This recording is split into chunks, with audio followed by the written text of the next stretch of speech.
Cultural comparison, the U.S. versus Mexico. So starting off with power distance, Mexico has a very high score, while the United States has a relatively lower score. Mexico is 81, the United States at 40. So power distance means that people generally accept and expect that power is distributed unequally. So communication has less open dialogue between superiors and low ranks. Subordinates are less likely to challenge superiors' decisions. So to adapt to these standards, it's important to address titles and ranks, expect centralized decision making, and it's best to not question decisions made by the superiors. This differs from the US because we normally engage with our employees, whatever rank, to make decisions based on what we all think is best for whatever situation we're doing. And managers are not just leaders, they are more of collaborators with the group, so they're not just making decisions for everyone else. So individualism, so Mexico has a low score, while the United States has a 60 score. Mexico is 34. So they focus on group loyalty and strong family connections, and they prefer to do business with people they trust. So it would be very hard for someone from the United States to have a trustworthy business relationship with somebody from Mexico. So for these instances, it's important to engage in small talk to get to know those people, because if they trust you, you have a better chance of having a better business culture with them. So emphasize team success and understand that some decisions will not be made based on profit, but based on their loyalty to their family or their culture or their religion, not just all about money. So uncertainty avoidance, Mexico with a score of 82, very high, while the United States has a score of 46. So the people of Mexico are used to clear rules and predictability. Unpredictable situations and unclear plans create an uncomfortable environment for them. In the US, it's normally pretty comfortable. I mean, we're used to people changing decisions last minute or going this way because that seems better in the moment. It's just part of the thing. But that is not their case. They have to have an agenda, and they will follow that agenda. They do not like to change their plans. So provide written documentations of decisions and stick to those, and try not to push them to make decisions if they don't have all the information.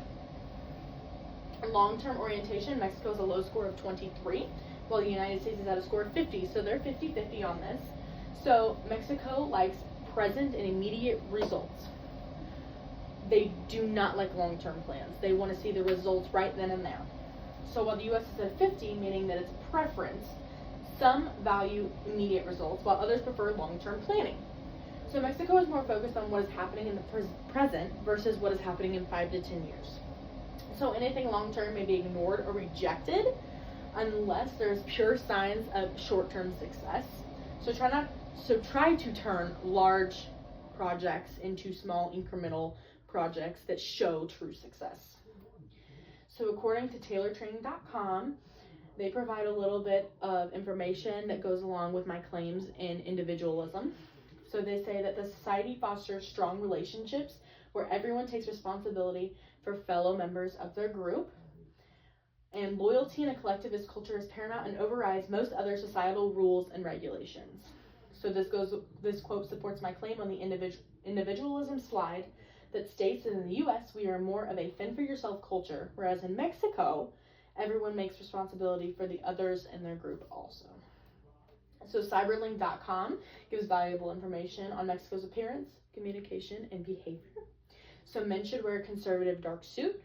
Women should wear a dress or skirt and blouse. All of these should revolve around the colors gray, navy, white, ivory. No bright, bold colors. Jeans are generally not appropriate, neither is tight or low-cut fitting clothes.